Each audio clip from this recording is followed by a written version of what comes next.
El patrimonio industrial forma parte de la historia de Aragón y hoy además tiene un gran potencial turístico. Tendríamos aquí todo un paisaje cultural relacionado con el mundo del carbón y la producción eléctrica, que es lo que explica la economía y la historia de nuestra comarca durante el último siglo. Perder estos elementos que constituyen una memoria de las poblaciones, pues es perder un elemento fundamental.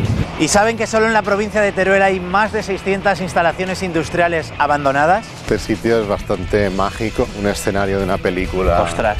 De miedo o no sé, ¿Y esto cómo lo romántica. encontrasteis? A partir de varios inventarios que ya había hechos, de cartografía y preguntando, pero no lo conocíamos. ¿Y de qué eran estos molinos? ¿Qué se hacía en ellos? Sobre todo la mayoría son de harina. También hay fábricas textiles para hacer fajas y mantas. En la ribera de este río Cantavieja, pues surgieron edificaciones como estos molinos que vemos, como el suyo, que aún lo conserva. ¿Quieren conocer qué tipo de maquinaria guardan en su interior estos edificios abandonados? Esta harinera se construiría en la posguerra, pero eso ya habéis visto el edificio, que es muy entrañable, que es muy bonito y lo han declarado bien de interés cultural. Ahora mismo funcionarían si los pusiésemos en funcionamiento. Si quisieran, sí que funcionaría. Haciendo unas pequeñas reparaciones y por ahí funcionaría, la fábrica funcionaría. El Silo de las Pedrosas es uno de los edificios más emblemáticos de Cincovillas, pero ¿cuál es su futuro? En principio se va a hacer una rehabilitación por fases, que inicialmente va a haber una zona de lo que sería un espacio de coworking con oficinas para gente interesada en trabajar y luego también una parte de albergue, porque lo que es aquí en la localidad no tenemos nada de hospedaje para gente que viene, muchos scouts o...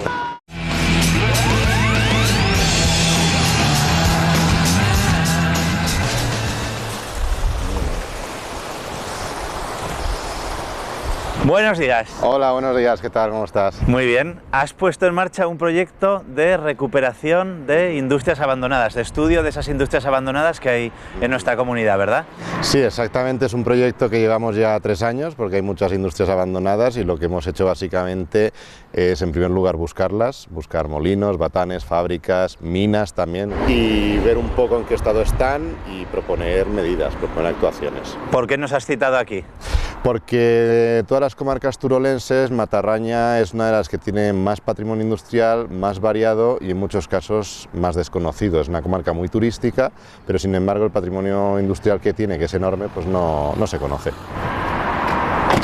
Para hacer el trabajo nos hemos documentado muchísimo. Esto es un libro francés del siglo XVIII y hemos podido aprender cómo se fabricaba, por ejemplo, papel, con todo tipo de gráficos y de explicaciones. ¿Estas fábricas que teníamos en Aragón se basaban en las fábricas que había en Alemania, en Francia? Sí, porque las primeras fábricas textiles que hubo en Aragón fueron, no en todos los casos, pero en muchos casos, de capital y de origen francés, que vinieron aquí, instalaron tecnologías, invirtieron y empezaron lo que sería la pequeña revolución industrial que tuvimos aquí. Vamos a tomar este camino de aquí amarillo, en paralelo a este río, más o menos por aquí. Obviamente hoy en día no salen estas cosas ni siquiera en los mapas más precisos. Por ahí tendremos la fábrica La Bonica que vamos a visitar.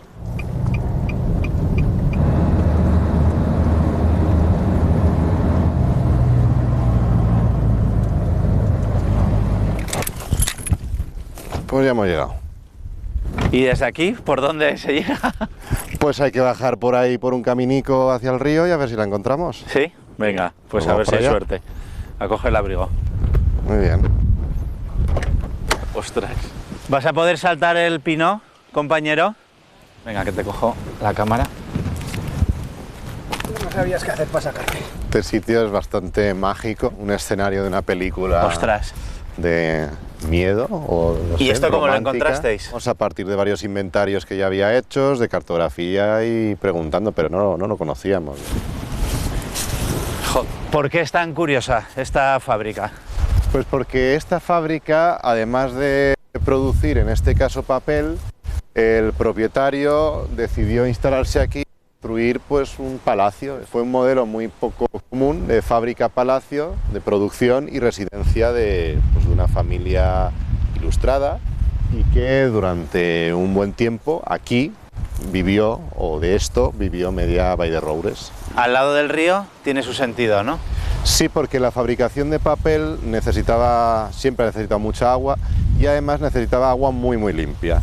Y aquí una de las virtudes que ha tenido Matarraña es tener cursos de agua frecuentes, caudales frecuentes y además un agua muy pura. ¿Cómo se dividía la fábrica? ¿Qué parte era fábrica, qué parte era vivienda? Siempre la planta baja o sótano, digamos, era el área fabril. La primera planta o primera y segunda era la vivienda, la residencia de los propietarios, y las últimas plantas, donde vemos esos pequeños vanos dispuestos rítmicamente, era la zona de secado, el secadero de todo el papel que aquí se fabricaba. Mira, empezando por la izquierda tenemos una escena goyesca de un torero con un toro. Dos pájaros en esos dos vanos. A la derecha nos han puesto una prensa de vino, un perro, que han puesto como guardián de la puerta principal a la fábrica. ¿Y esto qué es? Pues como era un lugar aislado y aquí vivían unos propietarios importantes, se construyeron su propia capilla. La cúpula se ha caído, ¿no? Se ha caído la cúpula, aquí estaría el altar y el arranque de la bóveda aún se conserva, es un sitio también muy bonito. Sí, aquí hay bastante bajada. Bueno, ¿podemos bajar por aquí? Podemos intentarlo, a ver qué pasa. A ver, con cuidadito. Sí. Cuidado, no te pinches. Venga, ¿te ayudo? Pues a ver. Impresiona porque la estructura sí que está bien conservada, lo de dentro ya no, porque han crecido hasta los árboles. Árboles bastante mayores.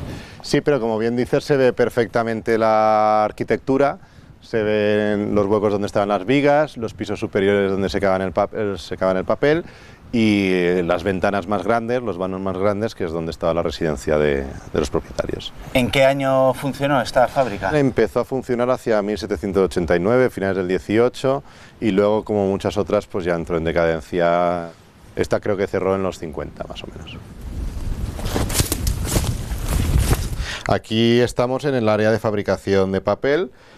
Se conservan estas pilas que, si las ves, están totalmente horadadas en unos bloques de piedra enormes. Por aquí este canal bajaba el agua continuamente y aquí es donde se lavaban los trapos que posteriormente se emplearían para la fabricación de papel. ¿Por qué se le llamaba la bonica?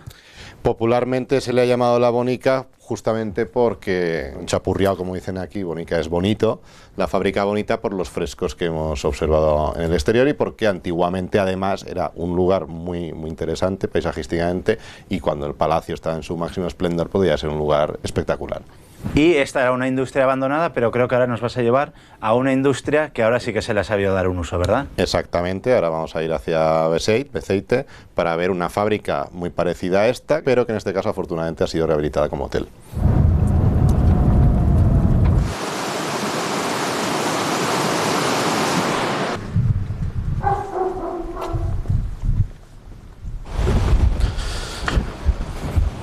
Luis, esta otra fábrica de papel, pero muy diferente a la anterior que hemos visto. Sí, totalmente distinta, afortunadamente rehabilitada y además pues muy bien rehabilitada. Hicimos la rehabilitación conjunta de todo el edificio. Bueno, en Beceite había 9 fábricas de papel, pero bueno, teníamos que sumar también las 4 fábricas, 3 grandes y una pequeñita de Valderrobles. Estamos hablando de uno de los conjuntos papeleros más grandes de Aragón. Hay una parte del agua ahora que entra dentro de la fábrica, en el antiguo repartidor para mover las ruedas de cajones, y sale por aquí. Siempre necesitaban agua y agua muy limpia, y creo que en el Matarraña tenían de sobra. La rueda, que era un sistema de levas, elevaba unos martillos que iban machacando la pasta de papel, que se hacía toda de ropa, de lino y algodón. La gente cuando ve aquí, el papel se hacía de los bosques. Digo, no, tienes que cambiarles el chip, porque realmente era de los traperos que utilizaban el trapo viejo, lo llevaban en grandes balas a estas fábricas. ¿El turismo tiene que evolucionar hacia esto?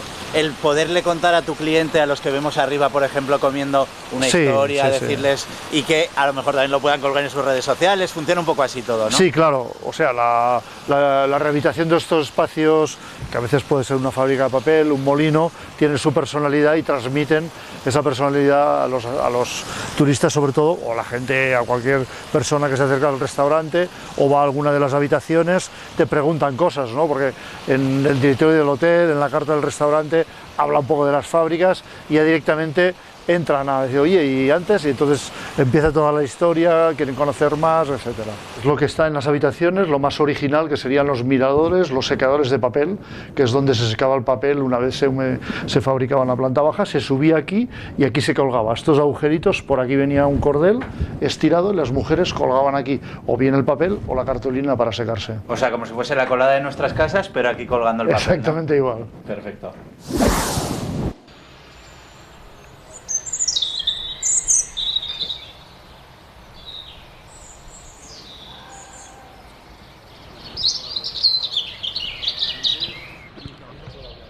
Algunos de estos edificios abandonados guardan toda su esencia, tienen intacta su estructura y conservan la maquinaria interior.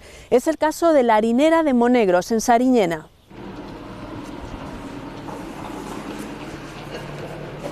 Bueno, esto, Antonio, es como retroceder en el tiempo, un poco, ¿no? Podéis pasar, pero esto retrocedemos 100 años atrás. Y hay aquí libros de cuentas, todo. Desde el año 60 y algo está todo aquí apuntado, sí. ¿Y cuando lo compraste, te encontraste todo así, tal cual? Tal cual. Intacto como lo habían dejado. No faltaba ni un bolígrafo ni nada. Todo está tal cual se quedó aquí. ¿Te das cuenta aquí como apuntaban aquí antaño? Compra de trigo a Santa Orosia, tantos kilos a tanto precio. A tal precio, tal, y todo iban unos más caros y otros más baratos, tenían más confianza con unos que con otros. ¿Ya sabes qué es esto? Pues no sé lo que es. Pues esto es un antiguo extintor manual, ¿eh? Como los antiguos estos rojos que tenemos aquí en las casas, pues ahora esto es un antiguo extintor manual. Y entramos al despacho del gerente, sí, ¿no? Del gerente, mírate qué despacho tienen aquí del año... Y hay caja fuerte y de todo. Una caja fuerte vacía, pero había una caja fuerte aquí, pues guardaban aquí todos los caudales y aquí tienen la exposición de los trigos y de las curvas que hacían para saber la fuerza que tienen con el alveógrafo. Mira qué chicles tienen aquí de harina, ¿verdad? El gluten, y comprueban aquí el peso específico, el gluten que tiene y la humedad donde entra. Y sabían qué harina les iba a dar. Y ves aquí los tarritos que tienen de cada uno de variedades, pues que ahora no se llevan ya, pues nogal, de muchas. Tienes aquí Brusto, San Mateo, bueno, de todos lados. Antonio, ¿cómo llega este edificio a tus manos?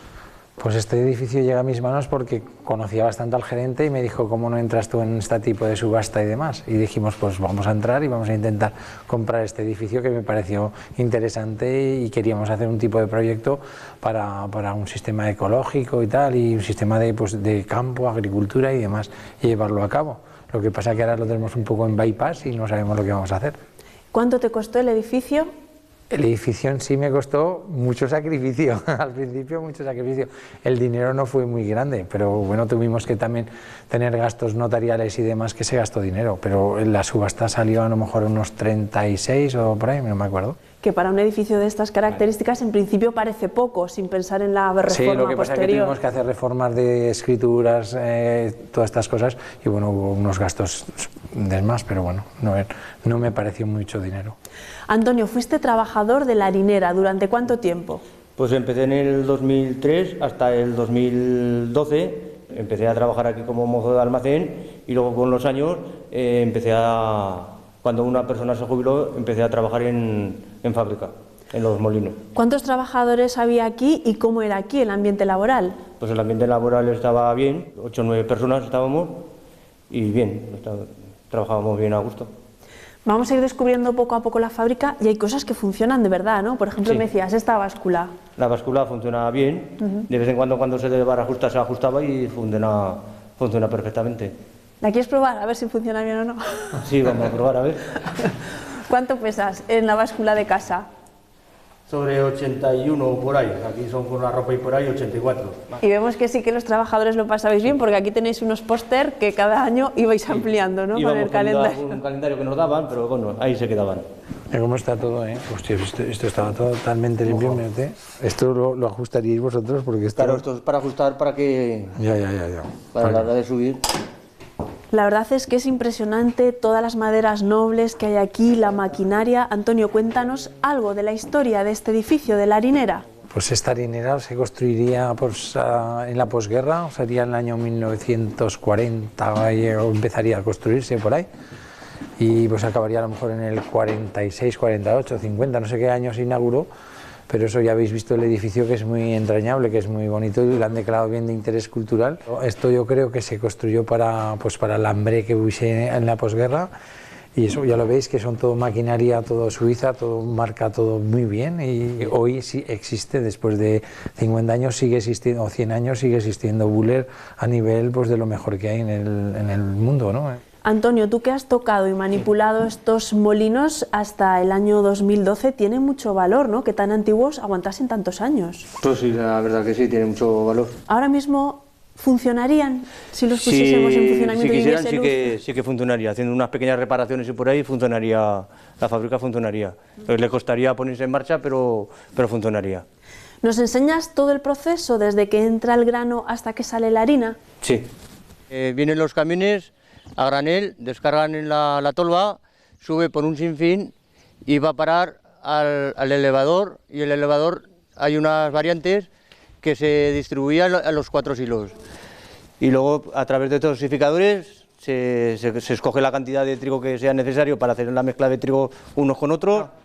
Esta sería la primera parte, ¿no? Donde aquí Esta sería la primera parte. Se limpia el trigo. Solo se limpia el trigo. Aquí primero se almacena en estas celdas de aquí, se almacenan, luego se abren las tajaderas, sube para arriba el todo, se pesa, luego baja por aquí. Esto es una máquina que se llama dechinadora, que quitan las piedras.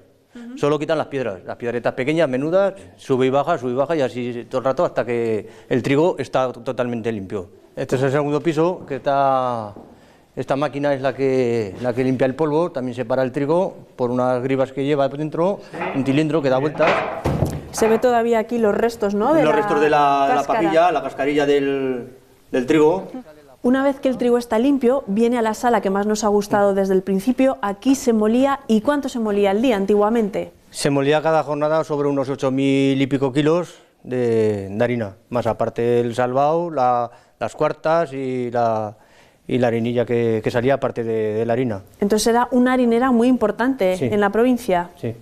Pues nada, aquí tenemos el motor principal de la fábrica, donde tenemos aquí todo un sistema de transmisión a través de un árbol de levas, y ves como todo es aquí, ya lo ves, va mirando todas las cintas, izquierda, derecha, en función de vaya a un giro o hacia otro giro. Estas poleas son las que mueven todo el molino. Toda la fábrica, sí. Toda la fábrica, por eso que este motor es muy potente para mover toda la fábrica. Va moviendo así, ¿ves? Entonces hay que filtrar la harina muchísimas veces, ese es el secreto. Sí, exactamente. La harina siempre pasa por las telas, y si se rompe alguna tela hay que repararla para que no salga la harina manchada. Porque cada una de estas líneas hay una tela de Hay una tela, filtra. unas calles, son calles y con telas.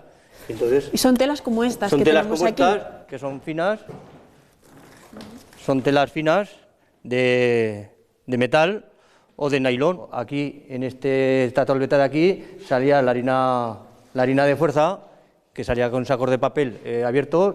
De allí se ponía aquí a la báscula, se pesaba a los 40 kilos, salía esto, una cinta para aquí y otra cinta para allá, y entonces ya se cargaban los camiones, o se almacenaban en el almacén a través de palés. Nos has adelantado un poco al principio qué es lo que querías hacer con el edificio, pero vemos que hace falta mucha inversión. ¿Cuál sería el destino final, ideal para ti? Pues hombre, a mí me gustaría que esto se pusiese en marcha de alguna manera, ¿no? Las expectativas estas de producción y tal, no es este el sitio idóneo para producir y demás, pero para enseñar a la gente es fundamental, que esto es muy bonito y no se puede perder. E incluso pues enseñarlo como especie de museo o algún otro modelo. Pero económicamente tú solo no puedes, ¿no? Hoy económicamente es un detalle que entrar a esto y afrontarlo todo tal cual está la normativa, pues es muy complicado.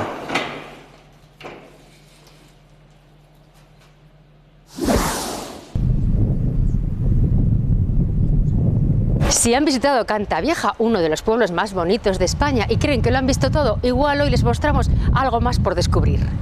Buenos días, Sonia. En la comarca del Maestrazgo, con todo este patrimonio natural, cultural, histórico que tenéis, ¿viene mucha gente preguntando por vuestro pasado industrial? No, y tampoco la población local, los vecinos, sabíamos o éramos conscientes del patrimonio que había hasta que no realizó su trabajo Luis del Romero. Pero sí tenemos patrimonio industrial. que consiste en...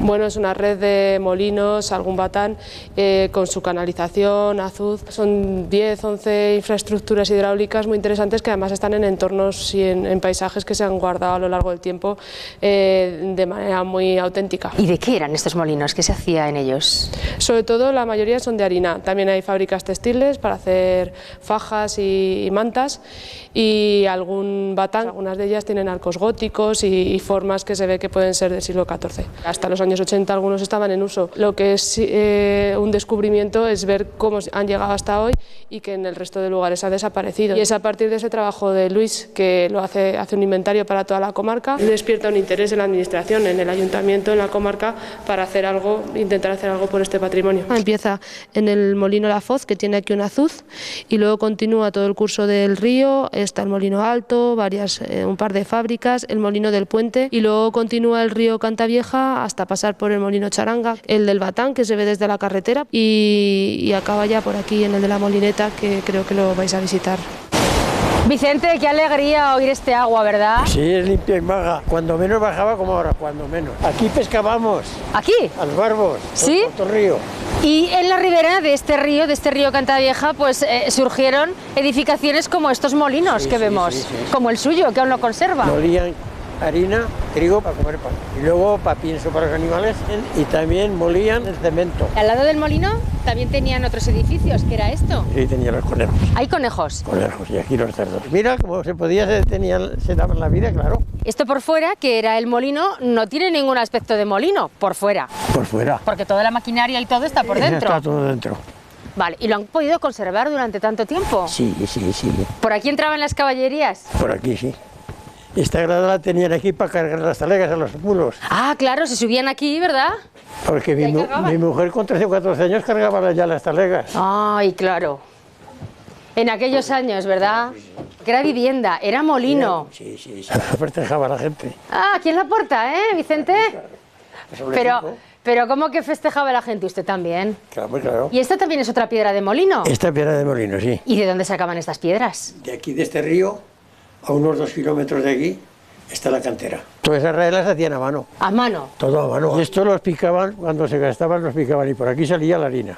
Anda. Esto era el molino, sí. O sea, y esto eran las cajas de donde caía la harina, ¿sí?, de la piedra que había ese cajón. Ese cajón, sí, estaba encima, al revés que está, en vez de lo ancho abajo, estaba arriba para echar la harina o la mies por arriba. De ahí, desde el centro, cerraban y abrían el agua y levantaban las piedras. Anda. Una rueda. Sí. Darle más peso al agua para sacarla más fina o más áspera. Claro. La harina. Con esto. Sí. Y por ahí está el eje. Se daba la vuelta para que saliera el agua. Cerrar el agua. Y todo el día el ruido también, ¿verdad? Esto para picar la piedra. Para que tengas una idea. Trac, trac, trac, trac, trac, dale que te pego. Esto levantaban las piedras. La gente venía a moler aquí y luego se lo llevaban. Y el molinero cobraba un precio... Una especie de cuchara grande. Claro. Y se quedaban lo que les finamente podían. Si ahora tuviéramos que estar haciendo esto así, ¿eh? Lo haríamos. También. Bueno, esto es la cindia de abajo la que movía las cuerdas. Aquí salía el agua y le pegaba. ¿Y era de madera? De madera de roble. Oh. Pegaba aquí las cazoletas, que es esta misma, esta que está casi entera, esta. Sí. Que hace como una caseta. Sí, sí. Pues eso. Pegaba ahí el agua y hacía mover la rueda. Esto era obra de ingeniería, ¿eh? No, muy claro, no te descubrir más que ahora. Y de estudios nada, ¿eh? A ver si veo la más importante. ¿Esto sabes para qué es esto? No. Para coger conejos de monte. Ah, ¿es un cepo? Sí. Esto también es para picar la piedra. Con esto y unas correas anchas que llevan esas rotas también. Lleva una correa más ancha. Sí. Con eso hacía mover todo esto y las de arriba, las limpiadoras del trigo, lo limpiaban todo con esto. Eso ahora le montan un motor eléctrico. Y más fácil que antes. Aquí debajo tenían la bodega. Ahí tenían el vino y todo eso lo tenían ahí dentro. Aquello era vino, no lo que venden ahora. Que calentaba. Aquello te calentaba la cabeza y los pies. Y este te vuelve loco. Aquí se hacía el mondongo, las morcillas, los chorizos. Todo se hacía aquí. Y menudas vistas con esta ventana, sí. Por aquí ponían el trigo, con esto le daban marcha. Sí. Y esto iba rodando, iba tirando la neguilla, lo malo lo tiraba afuera y lo demás. Claro. Salía. Y yo pasaba por esas cintas a esta. Esta de aquí. Esta. ¿Ves? Aquí venía la correa ancha. Sí.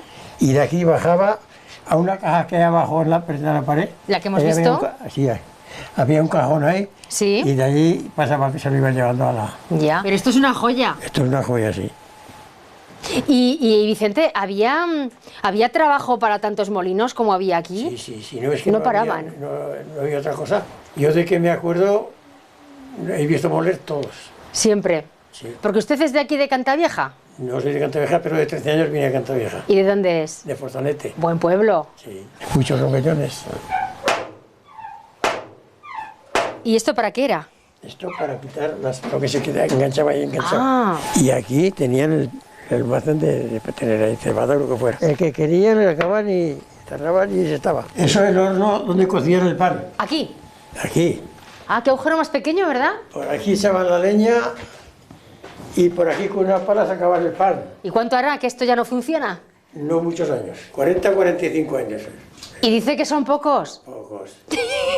¿Cuántos años tiene usted, Vicente? 83. Claro, pues la mitad. La mitad. Allí 2 habitaciones. Hay 2 habitaciones y esta era la sala. Esta era la sala y dentro hay otra habitación. Menudo escondite.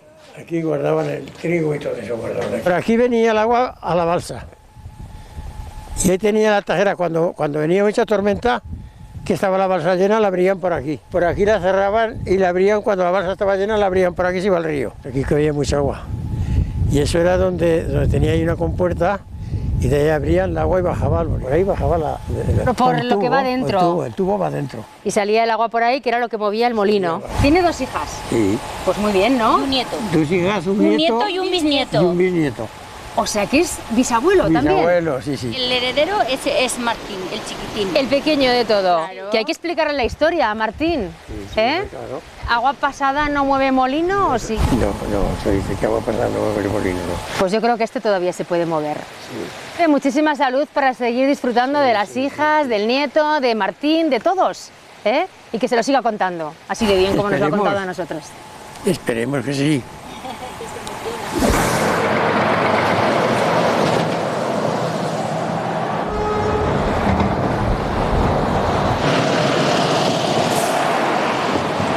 Julio, llama la atención que en una ciudad como Tarazona, en el propio centro, hubiese tantas industrias. ¿A qué se debía eso? La gran afluencia de agua, en definitiva, imprescindible para la industria, pues hizo que se ubicasen hasta 37 fábricas, estamos hablando en el caso del siglo XIX. 7 textiles, 3 fosforeras, 2 químicas, 1 de construcciones, 18 de alimentación y 6 de prendas. Desde Tarazona Monumental lo que habéis hecho es catalogarlo, ¿no? Porque esto no se podía perder. Efectivamente. Hasta hace poco el patrimonio industrial no estaba, no digo catalogado, pero no estaba valorado. Veremos que es un auténtico yacimiento de conocimiento y de cultura. Hemos estado con Julio y aquí es uno de los sitios donde mejor se puede ver todo el patrimonio industrial de Tarazona, ¿verdad? Sí, así es. En esta zona tenemos varias muestras, además muy significativas, lo que era la antigua papelera, celulosas del Keiles, también la antigua tejería, cerámicas Cuevas y, como no, la harinera de Marqueta, la que estéticamente más llama la atención, ¿no? Y que están justo además ahora quitando la hiedra, ¿no? Sí, una buena noticia, porque la verdad es que dentro del estado de abandono en el que se encuentra la fábrica, pues cualquier labor de mantenimiento y conservación preventiva que se haga del edificio, pues nos va a permitir disfrutarlo durante más tiempo y ojalá dentro de poco adquiera un nuevo uso. Está en venta, así que si alguien se anima, no sé, nos imaginamos aquí de todo, ¿no? Un hotel, cualquier uso sería bienvenido. O sea, te ha pillado hasta a ti de sorpresa sí, esto, ¿no? Sí, me alegra muchísimo, porque ¿Sí? llevábamos tiempo comentando que hace mucho que requería de la labor de mantenimiento que se está haciendo, así que, bueno, me encanta poderlo ver. Para vosotros, claro, desde Tarazona Monumental es muy importante, ¿no?, que se mantenga todo claro, esto. nosotros no podemos llegar a todo, además, bueno, esto es un edificio privado y, como digo, pues el patrimonio de Tarazona es inmenso, ¿no? El patrimonio histórico-artístico, pero es que, como veis, también el industrial. Toda esta zona era zona industrial, era una pedazo de fábrica, ¿verdad que era? Así es, era una industria textil, la de Cipriano Gutiérrez Tapia, ocupaba 55.000 metros cuadrados. En todo este terreno, pues aparte de lo que era la industria, oficinas, estaban también las viviendas de los dueños de la fábrica, de la familia y también de los obreros, como esta barriada que podemos ver aquí. O sea, todo este barrio surgió para dar cobijo a los trabajadores de la fábrica. Así es, hemos de decir que en esa época Tarazona crece en población, la gente viene de los pueblos de alrededor a vivir a Tarazona, al cobijo de las fábricas, a un sueldo, ¿no?, de estas fábricas, y bueno, necesitan alojamiento y no había suficiente en Tarazona.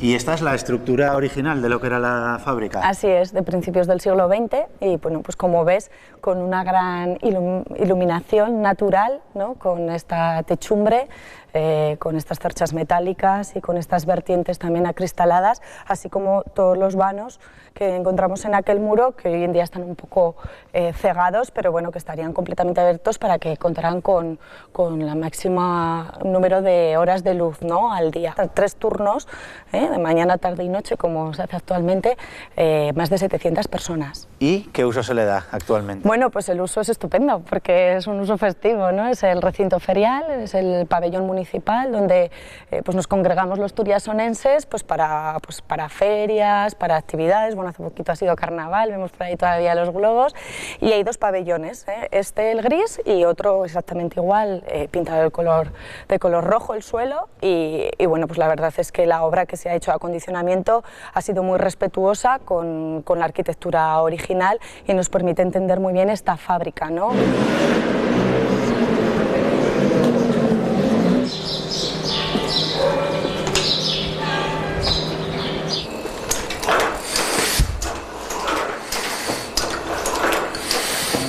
Da un poco de pena a veces el legado industrial, que la gente lo abandona. ¿Por qué pasa eso normalmente? Hombre, pues supongo que por cuestión económica. Hoy en día esto ya no es, digamos, competitivo. No es rentable, ¿no? No es rentable. Pero por una manera también, supongo, romántica, la has querido mantener. Sí, hombre, máquina pues que tiene 52 años casi aquí. Muy bien. Entonces, ¿y eso que vemos ahí qué es? Tipos de imprenta, tipos móviles. Aquí tienes un poquito, porque veas un poquito mejor estos. Con las diferentes letras. Eso es, tendríamos cada letra en su cajetín. Esto sería el componedor con el cual haríamos la medida de composición de cada línea. Es decir, iríamos, digamos, un poquito sería la posición sería esta, es decir, iríamos haciendo las líneas a una determinada medida y iríamos elaborando, pues en este caso, pues lo que es el libro, la revista, el texto, ¿no? el texto que fuera. Depende de la máquina, lleva una pole a otra en función de las revoluciones que necesitaba cada máquina.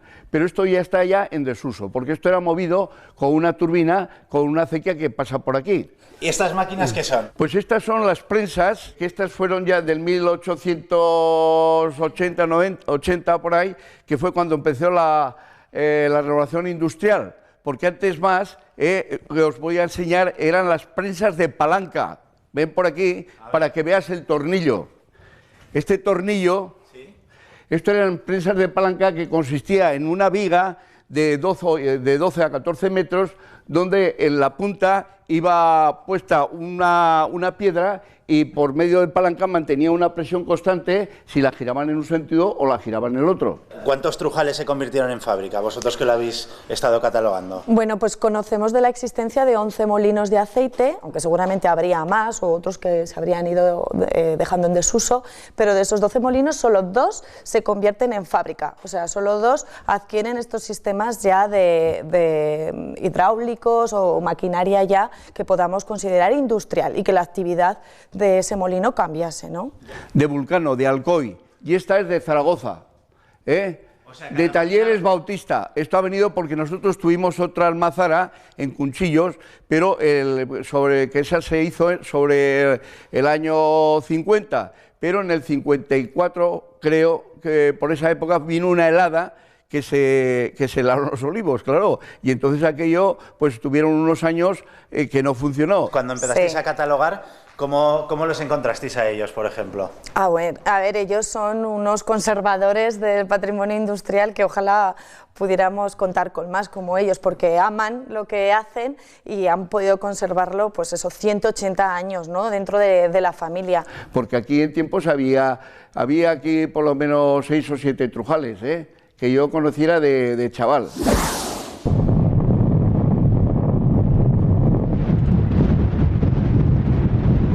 Para construir el Silo de las Pedrosas hubo que remodelar buena parte de la entrada del pueblo, desecar la mitad de la balsa de la Collada y también cambiar el trazado del tendido eléctrico. A partir de ahí se convirtió en un icono no solo del pueblo, sino también de la comarca de las 5 Villas.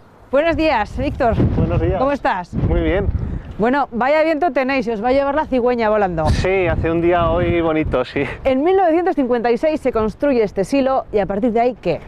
Bueno, pues efectivamente se construye en el año 56 y se crea, pues bueno, estamos en una zona eminentemente agrícola, había mucho cereal, sigue habiendo, y entonces es pues un poco el motor de la economía del pueblo desde entonces hasta su cierre ya en la década de los 80.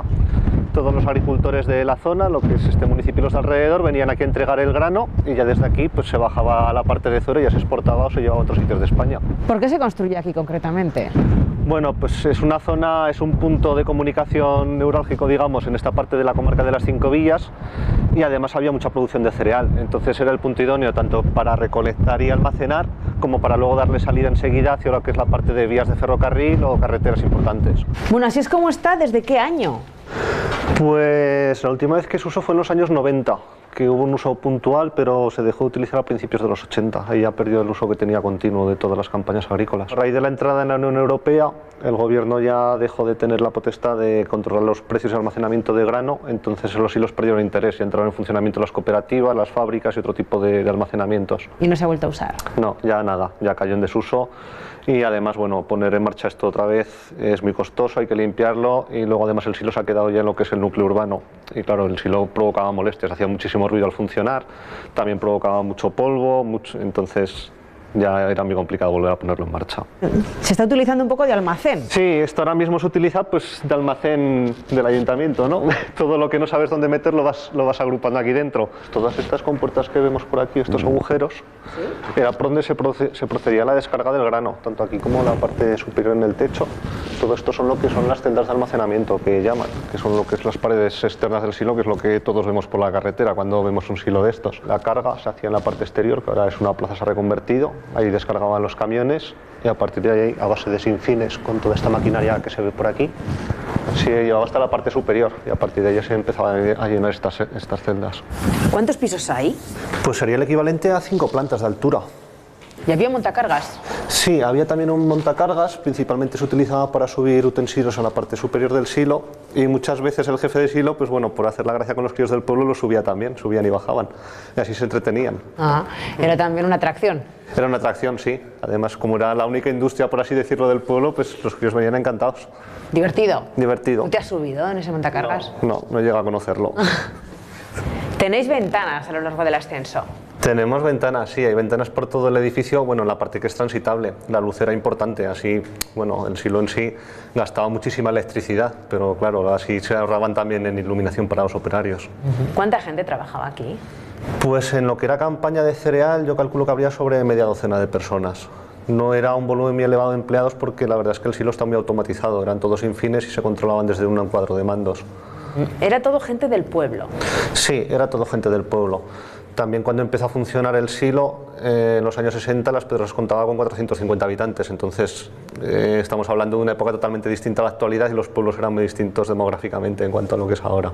Además de los empleos directos, me imagino que indirectamente el pueblo también bebería un poco del silo. Sí, porque ya no era solamente el silo, desde luego los agricultores les venía muy bien a los de aquí porque les caía al lado de casa el traer el grano, pero luego por ejemplo toda la parte de hostelería, lo que era el bar del pueblo, restaurante, vivía también mucho porque los camioneros que venían de fuera por el grano a traerlo, a llevarlo, pues había muchísimo movimiento.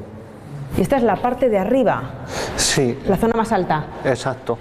El Silo de las Pedrosas está dentro del proyecto Silos. ¿Qué futuro le espera? Sí, bueno, pues efectivamente, en el año 2017 conseguimos que la Diputación General nos cediese al Ayuntamiento todo lo que es el edificio, porque hasta entonces era propiedad del Gobierno autonómico.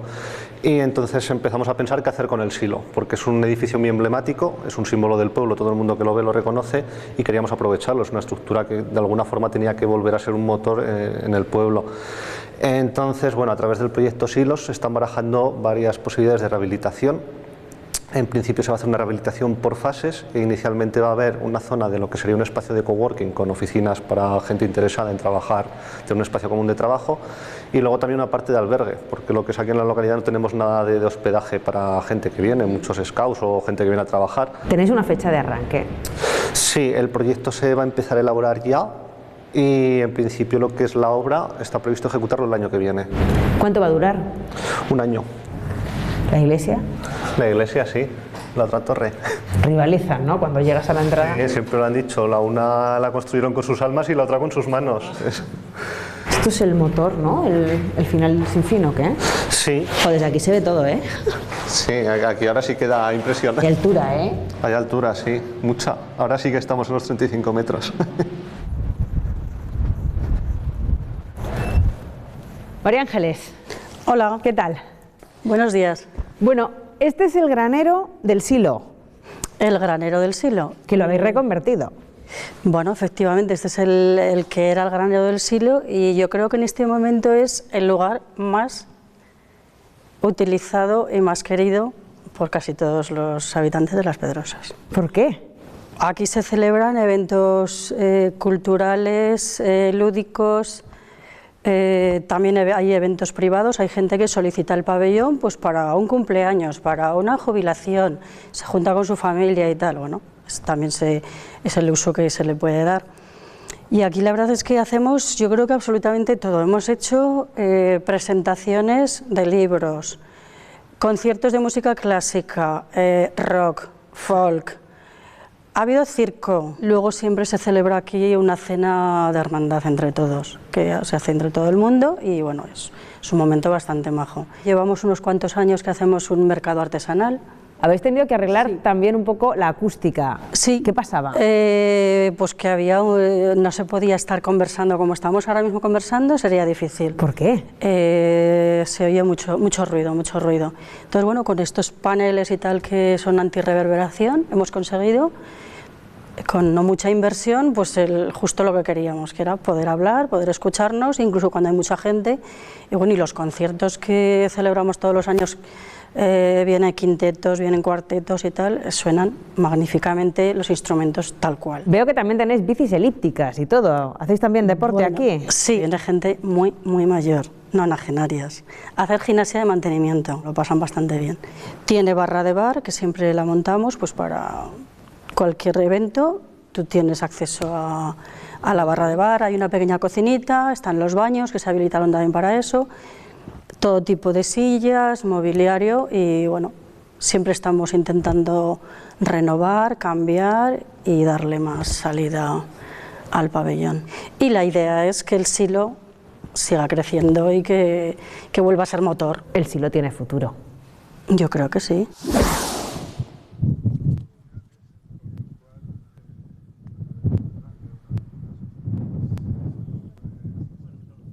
La central térmica de Andorra no tiene actividad desde el pasado 13 de febrero, aunque puede quemar carbón de forma puntual hasta el próximo 30 de junio o hasta que el Ministerio de Transición Ecológica ordene su cese.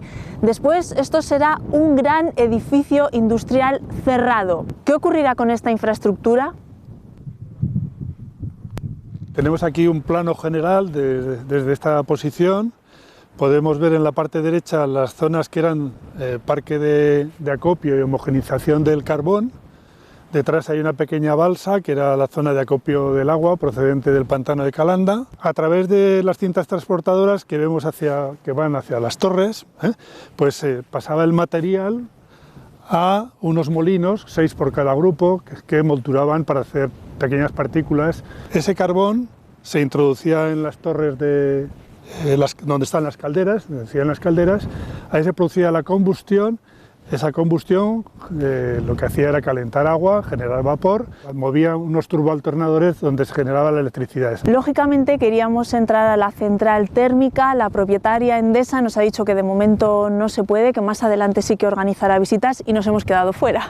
¿Qué hay planteado en el futuro en esta central térmica de Andorra? Pues si nos atenemos al proyecto de la propietaria de Endesa Enel, lo que nos vamos a encontrar es con el desmantelamiento absoluto de todo lo que estamos viendo en estos momentos. Voladuras de las torres, desmontaje del resto de las instalaciones, es decir, prácticamente lo que nos quedaría es un suelo que ha tenido un uso industrial prácticamente plano, donde la empresa Endesa quiere montar un parque fotovoltaico de 50 megavatios. Solo se salvarían, por decirlo en términos, la zona de turbinas, donde están los turboalternadores, porque eso le interesa a la empresa para volcar la energía que se genera en los parques fotovoltaicos hacia la red eléctrica. Y para la plataforma Una Nueva Vida para la central, a la que usted pertenece, esto es un error, ¿no?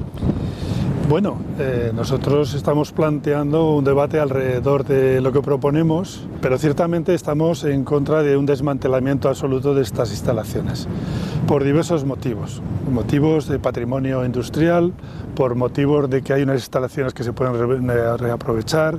Estamos hablando también de economía circular, estamos hablando de transición energética. Han firmado un manifiesto que ¿cuáles son las líneas principales que recoge? Primero, queremos que haya aquí un patrimonio industrial que es de elevado interés. Es el conjunto también de bienes materiales e inmateriales que nos permiten conocer cómo hemos ido a lo largo de la historia en cuanto al desarrollo económico, social y político de la zona y cómo podríamos enfocar, en qué situación nos encontramos de transición y cómo podríamos enfocar el futuro desarrollo, ¿no?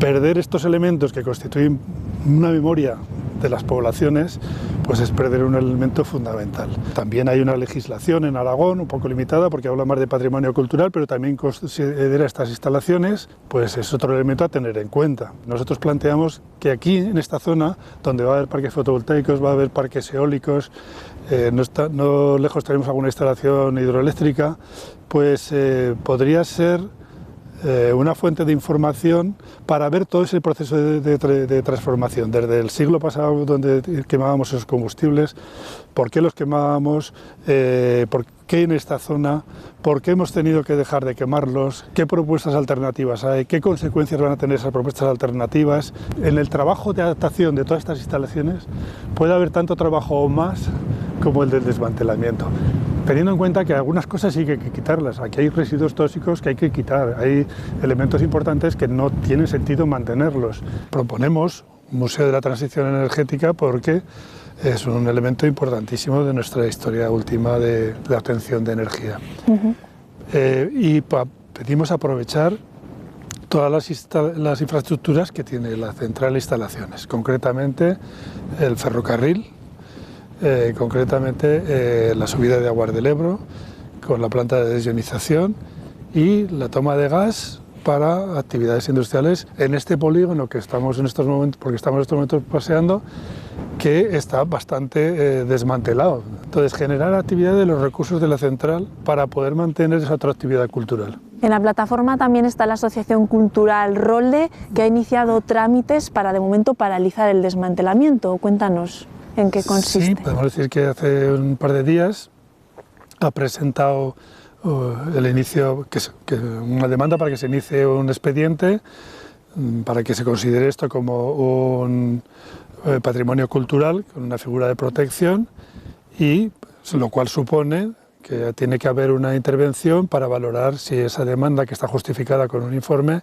es válida o no es válida. Ahora mismo, ¿cómo está la situación? Por un lado, Endesa quiere desmantelar para hacer esa planta fotovoltaica. Vosotros habéis emprendido esta lucha. ¿Cómo está ahora mismo todo? Pues está en el aire. Estamos viendo en el Ministerio de Transición Ecológica unos criterios de transición que nos hacen tener cierta esperanza de que se reconsidere esto desde una perspectiva más global. Buenos días, María Ángeles. Hola, Vicente, ¿Qué tal? ¿qué tal? Muy bien. Nos venimos hasta el Museo Minero de Andorra. ¿Y cuál sería la conexión con el futuro museo de la central térmica si llegase a realizarse? La conexión sería que, claro, el carbón que se explica aquí, cómo funcionaba todo el proceso de extracción, se utilizaba para obtener la luz en la central térmica. El lugar donde estamos es una de las naves de almacén que servía para el Pozo de San Juan, que es lo que ahora es la sede del museo, y dentro de esta nave hemos recuperado este aparato tan llamativo, que es el simulador de la sala de control de la central térmica, lo que utilizaban cuando se empezó a funcionar la central para practicar, ¿no?, y aprender a controlar todo lo que había en la central. Por supuesto es analógico y, claro, hace años ya que lo sustituyeron por elementos digitales. Bueno, este es el esquema general, en este cuadro de mandos, del funcionamiento de la central, los elementos que la componen y una serie de indicadores que tienen un aviso concreto, ¿no? Si está cargada las tolvas, si se han vaciado, si los balderos funcionan. Como responsable de turismo de la comarca, si se llegase a crear ese museo en la central térmica, ¿qué supondría para la zona? Pues bueno, yo creo que sería un revulsivo muy importante, porque tendríamos una unidad completa de todo lo que es la explotación del carbón, y para acabar en el lugar final del carbón, que es su quema en la central térmica para la producción de electricidad, con lo cual tendríamos aquí todo un paisaje cultural relacionado con el mundo del carbón y la producción eléctrica, que es lo que explica la economía y la historia de nuestra comarca durante el último siglo.